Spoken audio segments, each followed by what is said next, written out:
इस वीडियो में 5 सेक्टर के ऊपर मैं बात करने वाला हूं एंड उन्हीं सेक्टर से रिलेटेड मैं आप लोगों को 5 स्टॉक्स बताने वाला हूं जिनको आप बाय ऑन डिप कर सकते हो या फिर आप चाहें तो इन स्टॉक्स को एसआईपी मोड में भी एक्यूमुलेट कर सकते हो, क्योंकि कंपनी जो मैं बताने वाला हूं उनके जो मैनेजमेंट है वो बहुत ही ज्यादा स्ट्रांग है। कंपनी के जो Q3 के नंबर आए वो एक्सीलेंट नंबर देखने को मिले। प्लस कंपनी की अगर मैं एनुअली बात करूं, ईयरली बात करूं, तो कंपनी की ग्रोथ बहुत अच्छी देखने को मिल रही है। एंड सबसे बड़ी बात ये जो कंपनी है, इन कंपनी का जो प्रोडक्ट है उसने मार्केट में एक मोट बना के रखी है। मतलब मार्केट में इन कंपनी के प्रोडक्ट बहुत अच्छे सेल हो रहे हैं। तो चलिए गाइस, सेक्टर वाइज कंपनी को देख लेते हैं। तो सबसे पहले सेक्टर की बात करूंगा एंड वो है फाइनेंस सेक्टर। जैसा कि आप लोगों को अभी समझ आ ही गया होगा, अगर अदानी ग्रुप अपने डेट को पे कर दे एंड अपने प्लेज शेयर्स को रिकवर कर ले तो अदानी ग्रुप एक नीट एंड क्लीन कंपनी बन जाएगी। लेकिन प्रॉब्लम किधर है? प्रॉब्लम यह है कि लोन मिलना भी तो बहुत ज्यादा भी मुश्किल हो चुका है। जो बड़े बड़े बैंक्स हैं वो लोन पास नहीं कर रहे हैं। जिन्होंने लोन देके रखा हुआ है वो ये सोच रहे हैं कि हमारा लोन वापस मिल जाए। ठीक है, अभी इसी तरीके का सिनेरियो देखने को मिल रहा है। तो हम लोगों को यहाँ पे ऐसी फाइनेंस कंपनी फाइंड आउट करनी चाहिए जो कि बड़े कॉर्पोरेट्स को लोन देती ना हो, क्योंकि बड़े कॉर्पोरेट्स ये नहीं कि गलत हो रहा है या कुछ हो रहा है, बड़े कॉर्पोरेट में रिस्क बहुत ज्यादा होता है। Sorry for disturbing guys. तो हम लोग कहाँ पे थे? जो रिस्क फैक्टर होता है, जो कॉर्पोरेट्स में जो रिस्क फैक्टर होता है वो बहुत ज्यादा होता है। तो अगर वहां पे अगर पैसा रिकवर नहीं होगा तो बहुत बड़ी प्रॉब्लम हो जाती है उस कंपनी को रन करने के लिए। तो हम लोगों को ऐसी कंपनी फाइंड आउट करनी चाहिए जो कि लोन तो दे रही हो, बहुत ही छोटे, मतलब एक जो लो वेजेस इनकम वाले होते हैं ना, उनको लोन देती हो। ऐसी कंपनी अगर हम लोग फाइंड आउट करते हैं, बहुत सारी कंपनी है एंड उसी में से मेरे को जो बेस्ट कंपनी लगती है, जो मैं आप लोगों को बार बार बताता रहता हूँ, एंड उस कंपनी का नाम है क्रेडिट एक्सिस ग्रामीण। ये एक बहुत ही लोअर लेवल पे कंपनी काम करी है। इस कंपनी का ऐसे ऐसा मोटिव नहीं है कि बहुत बड़ा पैसा, क्योंकि जितना ज्यादा लोन देगी उतना ज्यादा उसको उसमें इंटरेस्ट मिलेगा। ठीक है, अगर वो उतना इंटरेस्ट मिलेगा उतना जल्दी ग्रोथ होगा। तो ये कंपनी वैसा बिल्कुल नहीं करती, बड़े बड़े कॉर्पोरेट लोन नहीं देती है। छोटे छोटे middle class, lower middle class, जो पुअर क्लास होते हैं उनको ये लोन वगैरह प्रोवाइड करती है, जो कि 400-500 रुपए के हिसाब से अगर किस्त भी दे देना कंपनी को, ईएमआई भी दे दे, तो भी कंपनी आराम से उससे चलेगी। 500 रुपए की किस्त देगी, उसमें कंपनी का लगभग 100 रुपए का उसमें इसका प्रॉफिट होगा। इस तरीके से कंपनी काम करती है, तो बहुत ही अच्छे तरीके से ग्रो ग्रो कर रही है। अगर देखा जाए तो जब ये कंपनी स्टॉक मार्केट में आई थी तो ये 2018 में आई थी एंड उसके बाद, मतलब अगर आप देखेंगे तो इसमें कोई प्रॉब्लम नहीं था। मतलब नॉर्मल वॉलेटाइल के साथ ये धीरे धीरे ऊपर जा रहा था। कब तक? देखिए 2020 तक, मतलब 20 जब कोविड नहीं आया था। कोविड ना आने से पहले इस स्टॉक में कितनी अच्छी ग्रोथ देखने को मिली। देन उसके बाद कोविड आ गया, इसमें गिरावट होगी। देन उसके बाद इसमें जंप देखने को मिली। ये जो फेस है वो लोन मोनिटोरियम, जो आरबीआई ने बोला था कि जितने लोगों ने लोन ले रखे रखा हुआ है वो आराम से 6-6 महीने तक लोन ना भी पे करेंगे, उसके ऊपर कोई इंटरेस्ट नहीं लगेगा। उसका कई लोगों ने मिसयूज भी किया एंड कुछ जेन्युइन प्रॉब्लम भी थी। अभी किसी के पास पैसा नहीं है वो तो पे नहीं कर पा रहा है, लेकिन कुछ लोग डायरेक्ट बेनिफिट उठा रहे थे उसका। तो उसकी वजह से क्या हुआ, हर एक कंपनी को ये फेस देखना पड़ा। जंप की वजह गिरावट देखने को मिली। हर एक कंपनी का यही प्रॉब्लम है। लेकिन इस कंपनी ने वापस एक रिकवरी दिखाई एंड अभी कंपनी के Q3 के नंबर आउटस्टैंडिंग देखने को मिले। प्लस कंपनी का जो ईयरली ग्रोथ है वो भी बहुत अच्छी देखने को मिल रही है। और गाइस, मुझे गलत बिल्कुल मत समझना, यहाँ पे मैं आप लोगों को सिर्फ एक समझाने के तौर पे मैंने एक कंपनी सेलेक्ट की है। क्रेडिट एक्सेस जो है एक एनबीएफसी है। ठीक है, मार्केट में बहुत छोटी कंपनी है जिससे मैं कंपेयर कर रहा हूँ, लेकिन एक बड़ी कंपनी जो है बजाज फाइनेंस एक बहुत बड़ी कंपनी है। अगर हम लोग इससे कंपेयर करेंगे तो एक चीज हम लोगों को समझ आएगी कि दोनों एनबीएफसी है, किसमें ग्रोथ अभी देखने को मिल रही है। क्योंकि देखा जाए तो देखिए, मैं आपको बता दूं, अगर दुनिया जहां भागती है ना, जैसे कि 90% लोग आपको, मतलब 90% यूट्यूबर्स, सोशल मीडिया, हर एक जगह से आपको बताया जाता है कि बजाज फाइनेंस बहुत अच्छी कंपनी है। मैं भी यही बोलता हूँ। लेकिन आपको क्या लगता है कि सारी दुनिया अगर सबको अच्छी बोले तो पैसा क्या उसमें आएगा? कंपनी की ग्रोथ होने के बावजूद आएगा, बाद में आएगा, लेकिन क्या पैसा उसमें लगाया जा रहा है? यही चीज आपको देखनी पड़ेगी। तो वो कैसे देखनी पड़ेगी? कंपेयर करके। तो पिछले 1 साल के अंदर अगर आप देखेंगे तो क्रेडिट एक्सेस में अच्छा पैसा आया, 25% तक की ग्रोथ देखने को मिली है। बजाज फाइनेंस में कोई रिटर्न देखने को नहीं मिला है अपने इन्वेस्टर को। बेकार कंपनी नहीं है, मैं आपके सामने ये रख रहा हूँ कि देखिए ग्रोथ कहाँ पे है, पिछले 1 साल में पैसा आया कहाँ है। चलिए 5 साल का चार्ट देख लेते हैं। 5 साल का अगर हम लोग चार्ट देखें तो 2018 से डेटा हम लोग को कैलकुलेट करना पड़ेगा, क्योंकि ये पुरानी कंपनी है, ये अभी आई है। तो 5 साल के अकॉर्डिंग इसने 150% का रिटर्न बना के दिया 2018 से, और इसने 126% का रिटर्न बना के दिया। वैसे देखा जाए तो 200% से ज्यादा इसका रिटर्न है, लेकिन 2018 से इसकी जो कैलकुलेशन हो रही है वो इसको बीट नहीं कर पा रही है।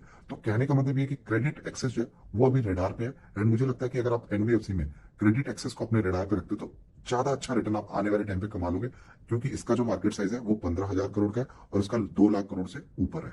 देन उसके बाद हम नेक्स्ट जो सेक्टर की बात करेंगे तो वो है एक ऑटो इंडस्ट्री। ऑटो इंडस्ट्री में अगर मैं बात करूं तो ये एक ऑटो इंडस्ट्री कह सकते हो या फिर आप इसको आईटी इंडस्ट्री भी कह सकते हो। ऑटो इसके लिए सेक्टर है और आईटी इसका काम है।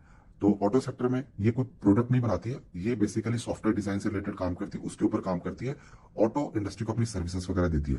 क्योंकि आज की जो टाइम हम लोग जो देखने को मिल रहा है, तो गाड़ी चलाते समय जो हम लोगों को ये जो ऑप्शन देखने को मिल रहा है, सेल्फ ड्राइविंग वाला ऑप्शन हो गया, सेल्फ मोड वाला हो गया, ऑटो पार्किंग हो गया, आपकी गाड़ी की स्पीड सामने वाली स्पीड से कितनी दूरी है, तो आपकी गाड़ी सेफ डिस्टेंस में है। अगर आप लाइन चेंज कर रहे हो तो आपके पीछे अगर कोई गाड़ी आ रही है, आप लाइन चेंज सही डायरेक्शन में कर रहे हो या फिर आपके एक्सीडेंट होने के चांसेस है।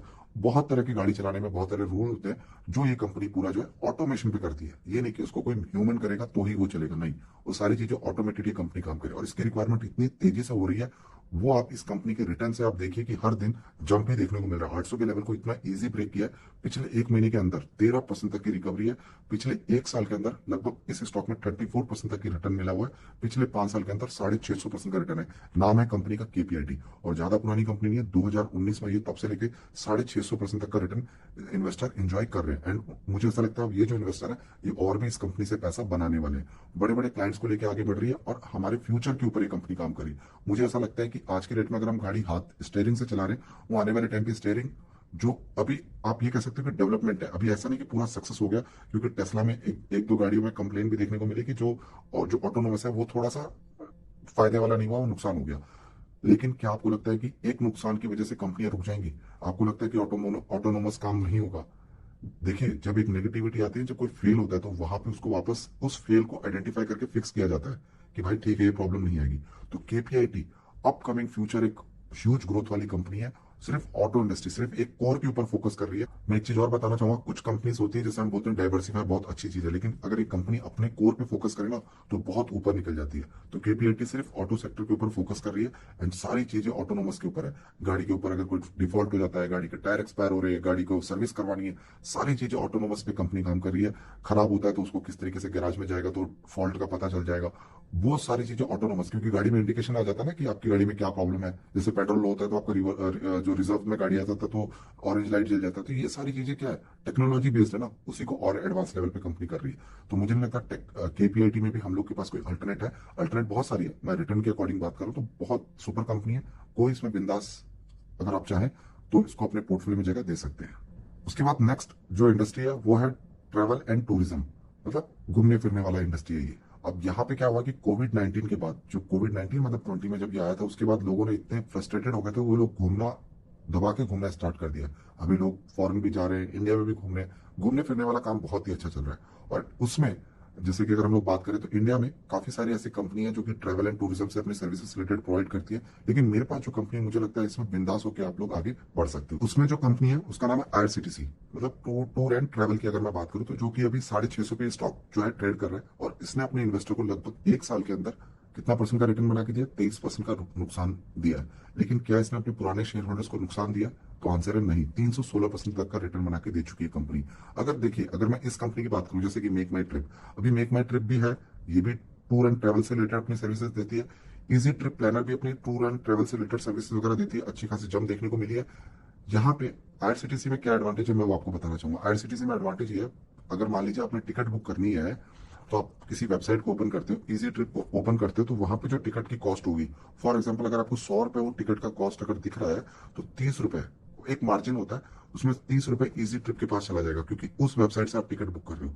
लेकिन आईआरसीटीसी में जाकर अगर आप टिकट बुक करोगे तो आपको एक्चुअल टिकट का प्राइस शो होगा, मैं रेलवे की बात कर रहा हूँ, तो उधर प्राइस शो करेगा 70 रुपीज। तो डायरेक्ट 70 रुपीज जो आपका एक्चुअल कॉस्ट, जो टिकट की कॉस्ट होती है, वही वो चार्ज करती है। एंड उसमें जो मार्जिन होता है वो ये कंपनी बनाती है। तो डायरेक्ट अगर आप किसी भी थर्ड वेबसाइट पे जाओगे ना, अगर आप इस वेबसाइट पे जाकर टिकट बुक करोगे तो घूम के वो आईआरसीटीसी के पास जाएगा। इसलिए मुझे लगता है कि आईआरसीटीसी का कोई अल्टरनेट नहीं है। एंड बिजनेस के मामले में बहुत अच्छी इसकी ग्रोथ है। इंडिया में जिस तरीके से पैन इंडिया जो ग्रोथ देखने को मिल रही है, रेलवे को जो डेवलपमेंट देखने को मिला है, उसमें आईआरसीटीसी पीछे हटने वाली नहीं है। नंबर हमने देख लिया, Q3 में आउटस्टैंडिंग नंबर है। ईयरली बेसिस पे अगर आप नंबर देखेंगे, कोविड के नंबर को एक्सक्लूड करना पड़ेगा। जब आप उसके नंबर को एक्सक्लूड करोगे तो आप देखोगे कि कंपनी की जो ग्रोथ है वो बहुत औसम देखने को मिल रही है। तो आईआरसीटीसी टूर एंड ट्रैवल में आप बहुत अच्छा है। अगर आपको रिस्क लेना है तो ठीक है, आप इसमें जा सकते हो। लेकिन मैं यहाँ पे क्या बता रहा हूँ, सिर्फ लार्ज कैप कंपनी, मतलब थोड़े बड़े साइज की कंपनी आप लोगों को इस वीडियो में बता रहा हूँ। एंड यही कहना चाहूंगा कि क्योंकि जो नए इन्वेस्टर आते हैं थोड़ा पैनिक क्रिएट करते हैं, क्योंकि कुछ मैंने ऑब्जर्वेशन किया है कि कुछ लोगों का मानना है कि वो छोटी कंपनी में जब इन्वेस्ट कर रहे हैं एंड वो स्टॉक गिर रहा है तो उनको बहुत ज्यादा डर लग रहा है, एंड वो मुझे कह रहे हैं कि आपने स्टॉक सही नहीं बताया। तो मेरे अकॉर्डिंग आप सिर्फ ऐसी कंपनी में जाइए जहां पे बिल्कुल डर वाला माहौल ही नहीं है, मतलब आप इसमें बिंदास होके जा सकते हैं। ये मैं वो कंपनी बता रहा हूँ। तो आईआरसीटीसी जो का बिजनेस पैन इंडिया बहुत अच्छा डेवलपमेंट है, आने वाले टाइम पे आपको और भी अच्छी इस कंपनी में ग्रोथ देखने को मिलेगी, तो बिंदास होकर आगे बढ़ सकते हैं। देन उसके बाद जो नेक्स्ट इंडस्ट्री है वो है ऑटो सेक्टर की कंपोनेंट वाली इंडस्ट्री। ये बेसिकली हार्डवेयर आप कह सकते हो, हार्डवेयर प्रोडक्ट बनाने वाली कंपनी। इसमें अभी दो डिवीजन बन चुका है। एक बन चुका है जो कि नॉर्मल पैसेंजर व्हीकल बन रहा है, और दूसरा है जो इलेक्ट्रिक व्हीकल वाली सेगमेंट वाली कंपनी काम कर रही है। तो ये दो डिवीजन वाली कंपनी काम कर रही है। एंड अच्छी बात है, देखिए पैसेंजर व्हीकल मतलब नॉर्मल अगर मैं पेट्रोल गाड़ी से मूव करके इलेक्ट्रिक में जा रहा हूँ तो ठीक है, वो एनवायरमेंट के लिए बहुत अच्छा है। लेकिन हम लोगों को पैसा बनाना है, अगर स्टॉक मार्केट से मुद्दा तो पैसा बनाना ही है। तो पैसा बनाने के लिए हम लोगों को वैसी कंपनी आइडेंटिफाई करनी पड़ेगी जिसमें हमारा पैसा बने। तो अब मैं यहाँ पे जो आपको स्टॉक बताऊंगा, क्योंकि देखिए जो ऑटो इंडस्ट्री है वो इंडिया के बारे में अगर बात करूँ तो उसको कोई अवॉइड ही नहीं कर सकता। पूरी दुनिया को संभाल के रखा हुआ है ऑटो इंडस्ट्री ने हमारी इंडिया की। अभी तीसरे नंबर पे हम आ चुके हैं ऑटो इंडस्ट्री की जो ग्रोथ की बात करूँ। मतलब और 5 साल आप ये सेंट्रल गवर्नमेंट ऐसे ही काम करती रही तो हम लोग पता नहीं कहाँ से कहाँ पहुंच जाएंगे इंडिया का, अगर मैं ग्रोथ की बात बताऊं। और रही बात इन्वेस्टमेंट की, तो मैं इतना बता दूं आपको, चाइना फिलहाल सॉरी जो फॉरेन इन्वेस्टर है वो फिलहाल चाइना की तरफ मूव किए हुए हैं, चाइना में इन्वेस्टमेंट करके बैठे हुए हैं। लेकिन ये नहीं कि ऑलवेज उनका पैसा वहीं रहेगा। सिर्फ फॉरेन वालों की कमी है हमारे इंडियन मार्केट में। अभी तो थोड़ा नेगेटिव सेंटीमेंट देखने को मिला है, ठीक है, उससे रिलेटेड मैं आप लोग को अपडेट करूंगा। तो ओवरऑल इतना ही है, बिंदास होकर बने रहो, मार्केट हमारा है, गवर्नमेंट हमारी है। इस गवर्नमेंट में इस गवर्नमेंट के काम को हम देख रहे हैं, समझ रहे हैं किस तरीके का डेवलपमेंट देख रहे हैं, किस तरीके के बड़े बड़े बिजनेसमैन कह रहे हैं कि पैसा कहाँ लगाना है, किस तरीके से इन्वेस्टमेंट करना है। बहुत सारी चीज ओपन है, तो बने रहो और ऑटो इंडस्ट्री में आराम से पैसा लगाओ। उसमें अगर आपको बिंदास होकर जाना है, टेंशन फ्री होकर जाना है, जैसे कि मैंने सुना बताया वो इलेक्ट्रिक व्हीकल में फोकस करती है, लेकिन अगर आपको नहीं रिस्क लेना है तो यूनो में जाओ। 3% का रिटर्न है आज की डेट में। 3% का चल रहा है, 1 साल के अंदर कोई रिटर्न नहीं है। तो 5 साल वाले से पूछो क्या रिटर्न है, नहीं है। कंपनी के नंबर्स अच्छे देखने को मिले, ईयरली बेसिस ऑलवेज ग्रोथ है। 5-5 साल में 200% का रिटर्न आपको मिलेगा ऐसी कंपनी से। तो यूनो मिंडा आपको एक ऑटो इंडस्ट्री में अगर आप चाहें, क्योंकि मदरसन वाले भी 5 साल वाले भी थोड़े फ्रस्ट्रेटेड हो रहे हैं। क्यों? देखिए ऐसा होता है, जब आप किसी कंपनी में इन्वेस्टमेंट करते हैं ना, तो ज्यादा से ज्यादा आप 1 साल पेशेंस दिखा लोगे, 2 साल दिखा लोगे, 3 साल दिखा दोगे, लेकिन उसके बाद पेशेंस नहीं हो पाएगा। ये तो मैं बहुत बड़ी बात कर रहा हूँ। लेकिन मदरसन में क्या हो गया, पिछले 5 साल से रिटर्न नहीं है। अब जो बहुत ज्यादा पेशेंस है, जिसको कोई फर्क नहीं पड़ता, जिसको पता है कंपनी अच्छी है, वो तो चलेगा। लेकिन 5 साल गाइस बहुत बड़ी बात होती है। 5 साल में तो वेल्थ का एक सीढ़ी बनी जाता है, वेल्थ का एक सीढ़ी बनी जाता है। तो वैसा ही है, 5 साल में 200% का रिटर्न ये दे चुकी है। एंड आने वाले 5 साल में आपको इस कंपनी से आराम से अच्छा रिटर्न मिलेगा। नंबर्स अच्छे हैं, मैनेजमेंट अच्छा है। और इस कंपनी की खासियत पता है क्या? अगर बजाज ऑटो के पार्ट्स बनाने हैं, बजाज ऑटो के अगर साइड मिरर बनाने हैं या फिर किक बनानी है, अगर उसको 10,000 क्वांटिटी चाहिए, 10,000 क्वांटिटी चाहिए, तो वो डायरेक्ट यूनो मिंडा को बोलेगा। इसका बजाज क्लाइंट है, ऐसे बहुत सारे क्लाइंट है, तो यूनो मिंडा की बोलेगी, क्योंकि वो एक प्रोडक्शन कर सकती है, कोई दूसरी मुझे छोटी मोटी कंपनी नहीं कर सकती है। छोटी मोटी कंपनी काम करी है, लेकिन यूनो मिंडा लार्ज स्केल में प्रोडक्शन करती है। इसीलिए इस कंपनी के पास ये एक मोट बन जाता है कि इस कंपनी की ग्रोथ पहले से अच्छी आ रही है। और लाइफ टाइम अगर आप देखेंगे तो अपने इन्वेस्टर को बहुत अच्छा रिटर्न, 10,000 का रिटर्न बना के दे चुके हैं। तो अभी मल्टीबैगर कंपनी जानी जाती है। तो आने वाले टाइम पे भी, क्योंकि 30-40 हजार करोड़ का मार्केट कैप है, तो आप उम्मीद रख सकते हो कि आराम से आपको रिटर्न 20 से 25% सालाना रिटर्न मिल सकता है। अभी आप एक चीज देखिए, अभी इंडिया में बहुत अच्छा इंफ्रा के ऊपर पैसा लगाया जा रहा है, ठीक है। मतलब एक्चुअली देखा जाए तो इन्वेस्टमेंट, मतलब जो सेंट्रल गवर्नमेंट का एक्सपेंस बहुत बढ़ रहा है कि भाई इंफ्रा को कैसे भी अच्छा किया जाए। इंफ्रा में एक बहुत ही कॉमन चीज यूज होती है डेवलपमेंट में। आप इस इधर कीजिए, गैस कीजिए, या तो आप बोलेंगे स्टील होगा, सीमेंट होगा। एक चीज और है, कॉमन है। वो कॉमन पता है क्या है? वायर।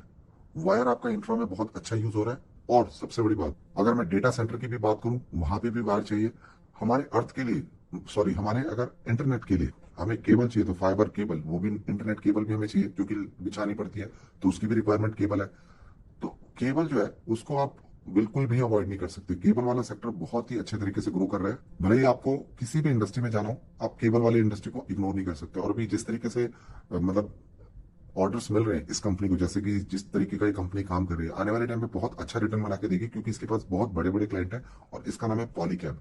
पॉलीकैब इंडिया एक लार्ज कैप कंपनी है, 3,000 पे स्टॉक का प्राइस ट्रेड कर रहा है। एंड मतलब ये भी कंपनी, आप इसको एसआईपी कर लो, बाय ऑन डिप कर लो, बस इसको एक्यूमुलेट करते रहो अपनी जिंदगी अगर सेटल रखनी है तो। अब आप अभी आओगे तो आपको रिटर्न नहीं मिलेगा। अब जो पुराने बंदे हैं उनको रिटर्न मिल रहा है। तो पॉलीकैब उसी में से एक है। पिछले 1 साल के अंदर देखिए, प्रेशर में भी 24% का रिटर्न है। तो यही आपको मिलेगा इस कंपनी से। एवरी ईयर अगर 24 से 25% रिटर्न चाहिए, 25% अगर आप रिटर्न कमाना चाहते हो, तो ऐसी कंपनी में पैसा लगा सकते हो। क्योंकि पिछले 5 साल का रिटर्न देखिए कितना है, 300% का रिटर्न है। 2019 में लिस्टेड हुई तब से लेकर 300% का रिटर्न है। वॉलिटिलिटी भी है, लेकिन ऊपर जा रहा है। कंपनी बहुत स्ट्रांग है, क्वार्टरली बेसिस कंपनी के नंबर बहुत अच्छा है। पैन इंडिया कंपनी जो है 18% मार्केट के साथ, 18% मार्केट शेयर के साथ ग्रो कर रही है। मतलब इसके जो वायर एंड केबल है वो हर एक बड़ी बड़ी इंडस्ट्री रिक्वायरमेंट रखती है। जैसे टाटा की बात कर लो, अदानी की बात कर लो, रिलायंस की बात कर लो, petroleum, Indian oil, Asian paint, जिसके पास भी जैसे रिक्वायरमेंट है सबको ये फुलफिल कर रही है। और अभी इस कंपनी की तरफ से एक अपडेट आई है कि पॉलीकैब इंडिया ने ऑफिशियली पार्टनरशिप किया है, किसके साथ? आईसीसी के साथ किया हुआ है, ग्लोबल इवेंट इन 2023। तो ये एक पार्टनरशिप से रिलेटेड एक अपडेट वगैरह आ रही है। तो जो भी 2023 में ये जो आईसीसी जो भी इवेंट वगैरह कराएगा उसका उसमें क्या होगा, उसका स्पॉन्सरशिप कौन लेने वाला है? पॉलीकैब। तो डायरेक्ट एडवर्टाइजमेंट किसको मिला? पॉलीकैब को मिला। तो उससे क्या होगा, दुनिया और जानेगी, दुनिया और जानेगी तो और बाय करेंगी। तो ऐसे ही होता है, एडवर्टाइजमेंट से लोगों को पता चलता है एंड कंपनी के बारे में जाना जाता है। तो ठीक है, ये सारी चीजें तो कंपनी काम कर ही रही है। बाकी हम लोगों को कंपनी के इन्वेस्टमेंट करने के लिए एडवर्टाइजमेंट नहीं देखनी है, कंपनी के नंबर्स देखने हैं। तो नंबर्स बहुत अच्छे हैं एंड मैं बताना चाहूंगा इस कंपनी में आप बिंदास